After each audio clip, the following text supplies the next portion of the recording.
Hello everyone, in this video I'll be translating and summarizing the latest Urdu broadcast by Samina Pasha to make it accessible for our English-speaking audience. Let's go through the key developments and insights in Samina Pasha's words. The first piece of news is about the trade deal that Mr. Trump had made with us.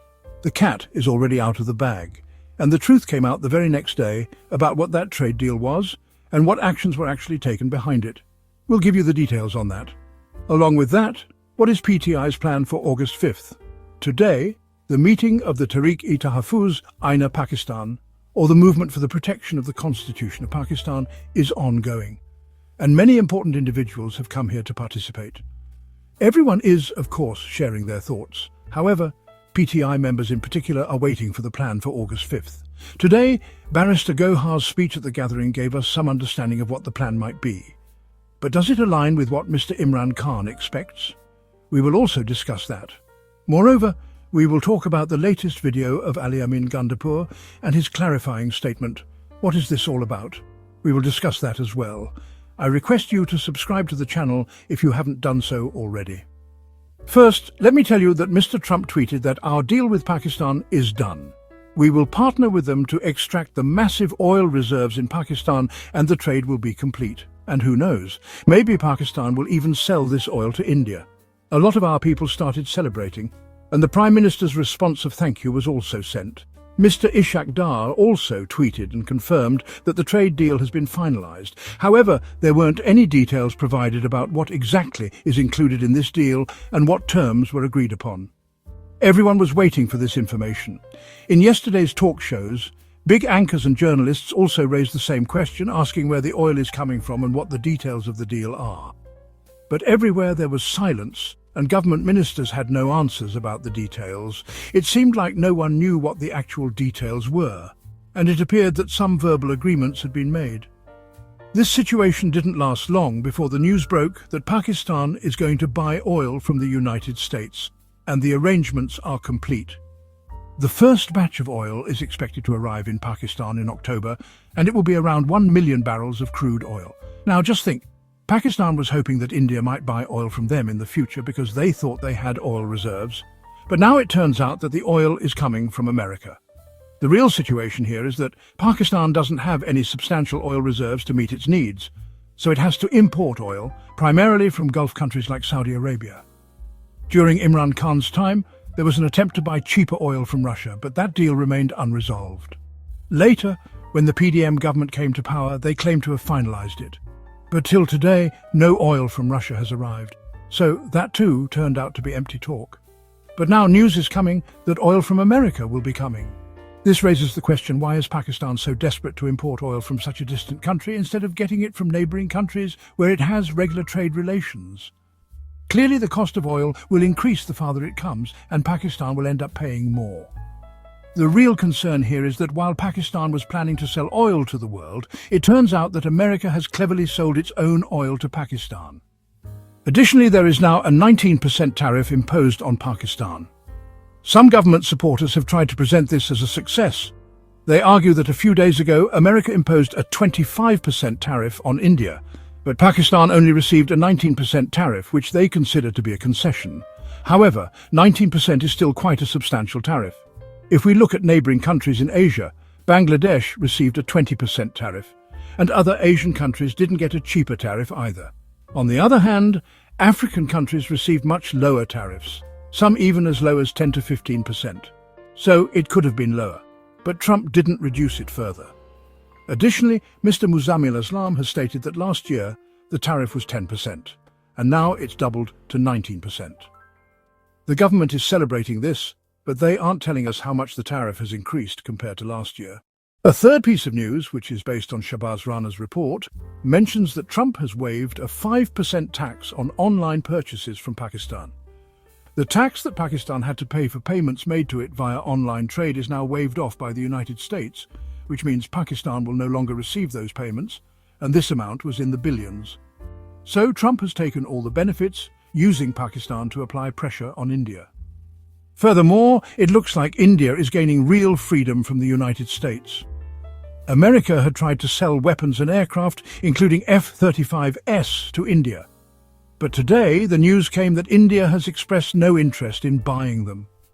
Trump's tweet mentioned that he had done so much for India, including pressuring them for peace, and Modi never even thanked him. He's feeling unappreciated, claiming that he should be awarded the Nobel Peace Prize. It seems that Trump's pressure on India didn't have much effect, and India did not react emotionally or change its course based on that pressure. Pakistan, on the other hand, seems to have been eager to please Trump, hoping he wouldn't demand the release of Imran Khan or raise questions about human rights violations in the country. It seems that Pakistan was ready to strike any deal with Trump to gain his favor. But now there's a concern that, in trying to please Trump, Pakistan might end up making decisions that harm its own interests. So, for now, it seems the cat is out of the bag. As of now, there's no news suggesting that Pakistan has gained much from this deal. Even if we accept that the tariff is lower, the real benefit to Pakistan will come when its industries produce enough goods to export. Unfortunately, the situation is that Pakistan's industries are not functioning at full capacity right now because of high energy costs and shut down power plants. Even if the oil deal brings some benefits, the question remains, what will Pakistan be able to sell if its production is low? At this moment, the industry is completely idle.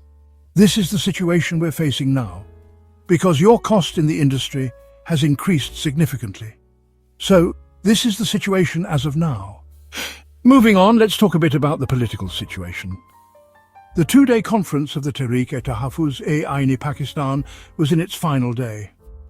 At the beginning of today, no leader from PTI was visible. The reason for that is clear and understandable. It's obvious that anyone who would come here would have arrest warrants against them, and as soon as they step in, the police would immediately arrest them. So today, most of their leaders were busy getting bail. They were getting protective bails. People were often seen at the Peshawar High Court. Today, Salman Akram Raja also received protective bail from there, ensuring that no one could arrest them anywhere. Because all of these people have non-bailable arrest warrants pending against them, and others have already been sentenced, so they are convicts. If they appear anywhere, they would be arrested, which is why you don't see this leadership on the ground. This is why in today's session of the Tehreek-e-Tahaffuz-e-Aini Pakistan conference, no prominent person from PTI was present. However, Asma Shirazi was present today. Habib Akram was there. As for the other leaders, they were from various smaller parties and they were present. Alongside them, Imran Mazari also attended, and Nadia Balok, the sister of Marang Balok, participated in the conference today as well, along with Mohsin Dawa. People from all different voices were invited to this conference, and they expressed their thoughts. Obviously, the media people were talking about media-related matters, while the political parties were discussing political issues. Nadia Balok, the sister of Marang Balok, raised a point that, although you've named this conference Tehreek-e-Tahaffuz-e-Aini Pakistan, where is the constitution in Pakistan? The constitution might be in some cupboard here in Islamabad, but for us, the constitution is nowhere to be seen. There's no enforcement of the constitution, especially in Balochistan, which was a very deep statement from her. Today, Imran Mazari also gave an impactful speech and raised the point that judges who could stand up to the army were sidelined, they were removed, and this increasing influence of Zardari has distorted the current form of the constitution. The speeches by various leaders were ongoing. During this period, Barrister Gohar also arrived. Journalists asked him, "What is the plan for August 5th?" Barrister Gohar responded in a strange manner, saying that August 5th will be a one-day activity and rallies will be organised in different circles. He mentioned that this would be a one-day activity that would be over after that. When a journalist asked, Imran Khan said this will be an ongoing movement and it will be a test match. "You're saying it will be a one-day match," he replied. Imran Khan said there's no one-day or test match in politics. It's a one-day activity. The journalist replied, but Imran Khan himself uses the terms one-day match and test match. Barrister Gohar then started giving vague answers. From what I understood, their plan was always just a one-day activity, some rallies, and they'd claim they protested on August 5th. But what is their long-term plan? If you ask about continuity, it's not visible for now. Initially, it seemed that Imran Khan had a long-term plan where rallies might be held in different locations, followed by gatherings or sit-ins, regular activities. But it seems PTI leadership is now in more trouble due to the sentences, and they might only manage a single day of protest. Their leadership might not even be visible on the ground. Most of them are either convicted or have arrest warrants out for them, So the plan seems to have been diffused by the government before it could even materialise. Rallies will still take place, particularly in KP, but the kind of protest Imran Khan had expected might not come to fruition. As it stands, PTI is in no position to create a continuous movement. Barrister Gohar's statements today confirmed that there is no long-term plan for activities. Imran Khan's statement made it seem like there might be ongoing pressure and activities, but now it seems more like an isolated one-day protest. The last protest by PTI was on February 8th, and now nearly 5 to 6 months have passed. PTI cannot claim that they are building a movement by taking such a long gap. A movement means constant presence on the streets, putting pressure on the government to resolve the issue. Had they kept that pressure consistent, perhaps some negotiations would have taken place before the court's decisions. But as they lay low, the government has increased the pressure, which is exactly what has happened. It's clear that showing weakness only invites further oppression. The government, as the stronger party, will crush any dissent. That's exactly what is happening. PTI cannot revive the protest on August 5th, and after the one-day protest they will likely retreat. If they had any hopes of Imran Khan's release, it's becoming distant now. However, Imran Khan himself has clearly said that he is not afraid of arrests. He's sitting in jail, enduring the toughest conditions. His wife is also in jail, and they've been enduring it for 2 years, so if others also go to jail, it won't make much difference. But obviously a movement needs people on the outside to continue, and if everyone is in jail, the movement will stop. This situation also affects many innocent workers. Today, news came from a court in Sargodha, where a poor worker named Mohammed Ismail has been sentenced to nearly 25 years, which is almost a life sentence. It was also reported that he was acquitted in another case with the same allegations and evidence, but in this case, he's been sentenced to 25 years. How painful is this? This is effectively ruining a person's entire life. Protests typically don't lead to such harsh sentences. Usually, if you protest or cause some harm, the punishment isn't this severe. You can see how extreme the revenge is and how the authorities are instilling fear in people's hearts. If anyone dares to come out, they'll ruin their entire life. This is exactly what they want, to instill terror in the minds of people. Finally, let's talk about Ali Amin Gandapur, who released another video statement last night regarding the FATF issue. Indian media and Pakistani media reported that India had demanded that Pakistan be placed on the FATF grey list due to his statements. He released a statement addressing this, but there was no need for any clarification because his statement was clear. He also lashed out at India, saying that he would go after them and expose India's involvement in terrorism in Pakistan.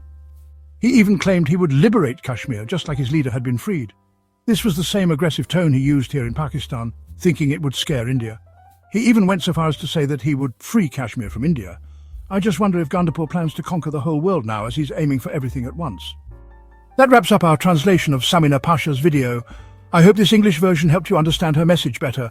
Please like, share and subscribe to Awami Lens to help our community grow. Don't forget to leave a comment below and let me know what you thought of this effort.